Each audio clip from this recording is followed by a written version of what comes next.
Hello and welcome to the Matt's Movie Reviews podcast. I am your host, Matthew Pejkovic, and this is episode number 595. Out now in theaters across the US is In the Land of Saints and Sinners, a thriller set in 1970s Ireland where an aging assassin played by Liam Neeson contends with a group of IRA terrorists seeking vengeance.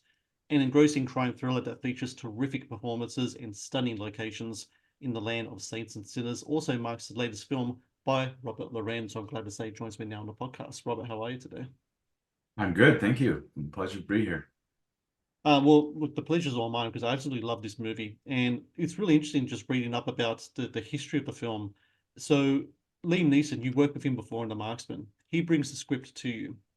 Um, from what I've heard in the previous interview, I've heard you say that when the script was first given to you, it was much more darker than what we see on the screen now. What was it about the initial script that really struck a nerve with you that this is the next film I want to make? And also, what was it about the film's tone at that time that was much darker compared to what we see now, and what people see now in theaters?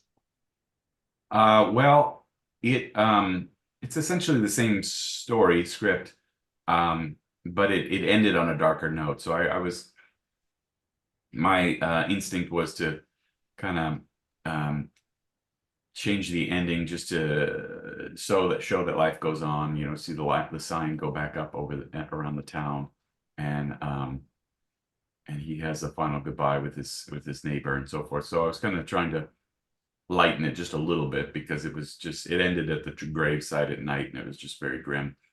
So that was the main. I changed a few other things in the script. I added the bombing, which wasn't there at the beginning of the movie, just sort of set it off. But yeah, I loved the script when I read it. It immediately struck me as a Western, and I love Westerns, so and this was a new way to do it, and set it in a different environment that really appealed to me. Please support Matt's movie reviews on Patreon. Get access to exclusive content, request movie reviews and top 10 lists, and help support my work. Please click on the Patreon link in the description below. The thing that really struck me with the movie is that this is a film that deals with, in certain ways, about loyalty and belief, but it's just different ways of going about it. Liam Neeson's character, Finbar, his loyalty is towards his community. It's kind of like small scale kind of stuff, more intimate.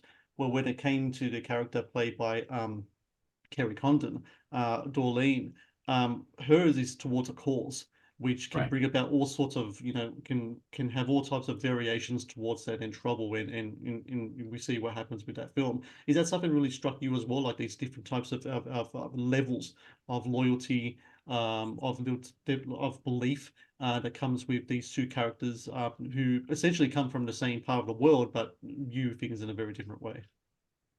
Yeah, I think that's a good way to put it. It struck me that each of these characters has their own sort of moral code, and they're doing things for their own reasons, and that's what William's character says at the end of the movie. We all have our reasons, and I could tell that the script had sort of been inspired by Unforgiven, and that character in Unforgiven, Clint Eastwood's character, he's kind of a despicable guy. He's a killer of women and children, and yet the only way he can make money to provide for his family is to go take a job killing people. So he's doing it for the right reasons, even though it's a terrible thing he's doing. So I felt like, well, that was kind of what appealed to me about this script, is that each of these people are kind of doing some pretty nasty things, but they're all doing it for the reasons that they believe are correct. You worked, like, as we mentioned with Liam before on The Marksman. This film though is like set in his territory, his part of the world, Ireland. When you get to work with an actor for the second time, but it's done amongst his own people, and does that bring out a different side of him? Is there moments where I don't know, his Irishness becomes more profound when you're working with him in the Donegal like you did with this movie?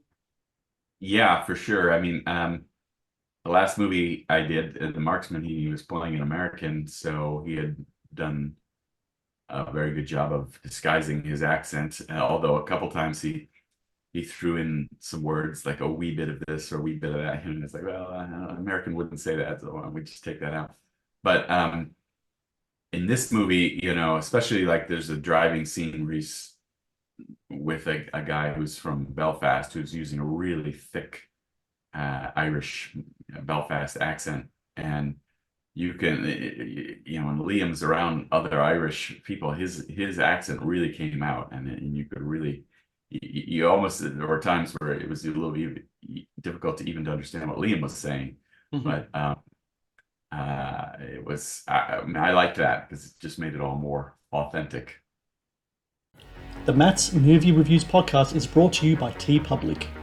TeePublic is the world's largest marketplace for independent creators to sell their work on the highest quality merchandise. With over 1.2 million designs, TeePublic is sure to have something you love.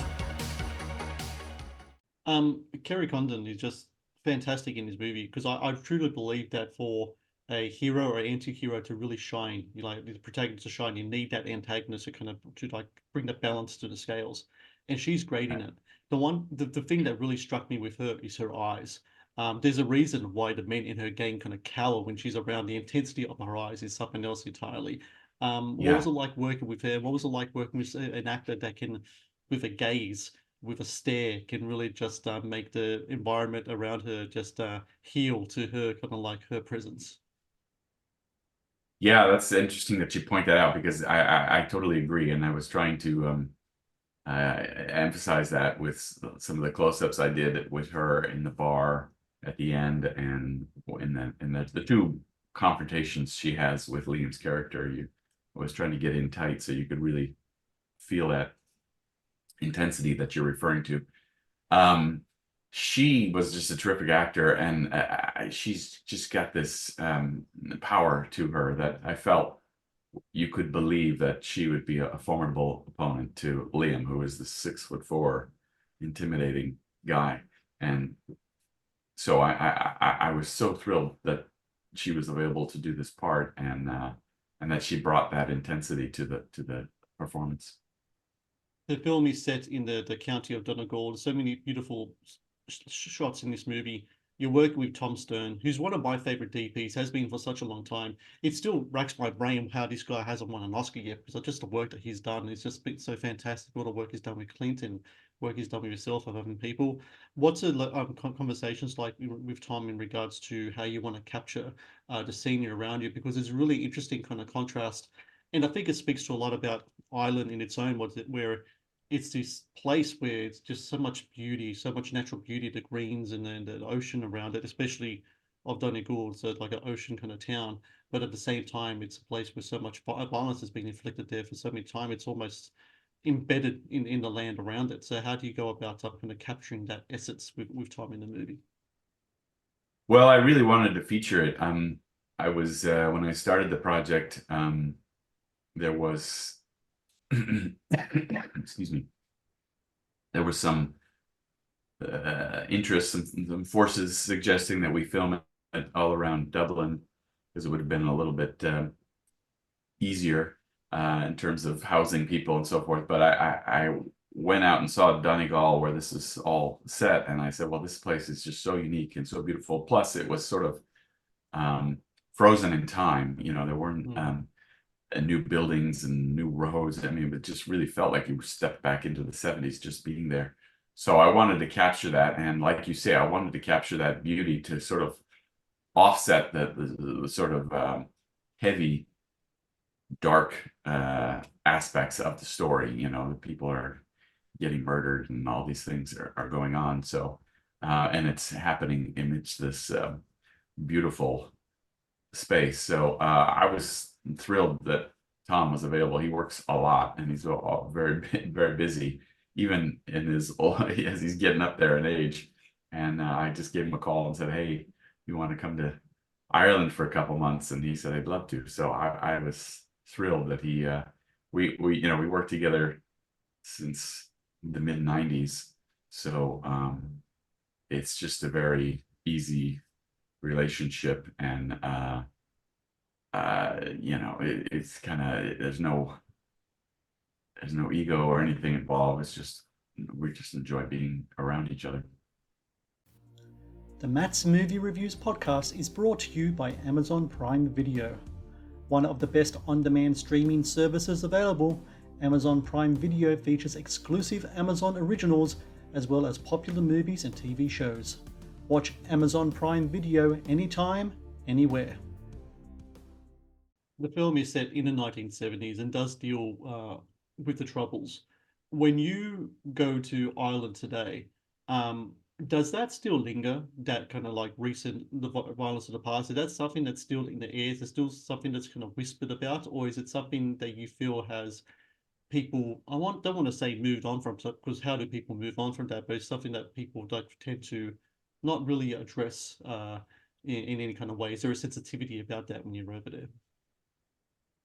Yeah, well, I mean, I hadn't, prior to this movie, I hadn't spent any time in Ireland, so I can't really compare it, but I was curious to talk to people about it there, and I definitely got the sense that, the younger generation of people, even Carrie, said I talked to her about it, and she's like, I don't really understand what the fight was all about. I mean, it's just such a complicated issue, with religion and politics and all sorts of things involved. And but I feel like the younger generation that's coming up now, that is kind of in the past, and